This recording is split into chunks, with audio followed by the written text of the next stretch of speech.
मेरठ के central market में दुकानों के ध्वस्तीकरण के बाद प्रभावित व्यापारियों द्वारा चल रहे धरने पर सोमवार यानी कि 28 अक्टूबर को भाजपा सांसद अरुण गोविल, विधायक अमित अग्रवाल समेत कई भाजपा नेता पहुंचे। सांसद ने व्यापारियों से संवाद किया और आश्वस्त किया कि उनकी मांगों और समस्याओं को लेकर मुख्यमंत्री योगी आदित्यनाथ से चर्चा हो चुकी है। मुख्यमंत्री से राहत की खबर लेकर आया हूं। सीएम योगी आदित्यनाथ ने आश्वासन दिया है। इसके बाद अनिश्चितकालीन धरने पर बैठे व्यापारियों से दुकानों के शटर खुलवाए गए और मिठाई भी खूब बांटी गई। आपको बता दें कि एक दिन पहले सपा के सरधना विधायक अतुल प्रधान व्यापारियों के बीच पहुंचे थे। अतुल प्रधान ऐसे पहले नेता थे जो ध्वस्तीकरण की कार्रवाई के बाद व्यापारियों के बीच पहुंचे थे। परसों जब 25 तारीख को जब सब लोग आए थे तो पता नहीं मेरे व्यवहार से कैसा लगा होगा कि मैं कुछ करूंगा नहीं करूंगा, सोचूंगा या नहीं सोचूंगा। पर मैं बेसिकली अपने बारे में एक बात बताता हूँ कि मैं राजनीति की तो हूँ नहीं। आप सबको हर एक सवाल साथ में ये तो पता लग गया होगा, है ना। मैं बेसिकली एक बहुत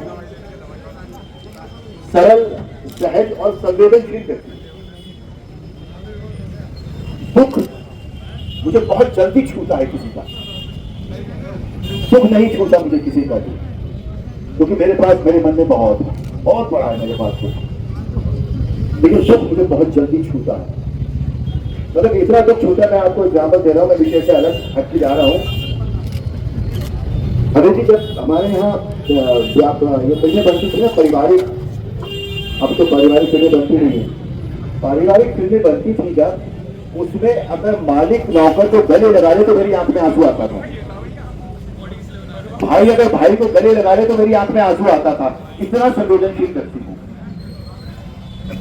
तो मुझे उस वक्त लगा था कि मुझे कुछ तो इमीडिएटली अगर मैं कर पाऊं तो मुझे एक ही बात समझ में आई थी कि मैं मुख्यमंत्री जी जो हमारे सूबे के सबसे बड़े अधिकारी होते हैं, मालिक होते हैं, उनके पास में जाऊं और वही गुहार कर सकता हूं। बिकॉज सुप्रीम कोर्ट होता है, उसके सामने कुछ नहीं करता। सारे अफसर्स के हाथ खड़े हुए थे कि सर नहीं, हम कुछ नहीं कर सकते। तो मुझे लगा शायद वहां से जरूर कुछ हो जाएगा।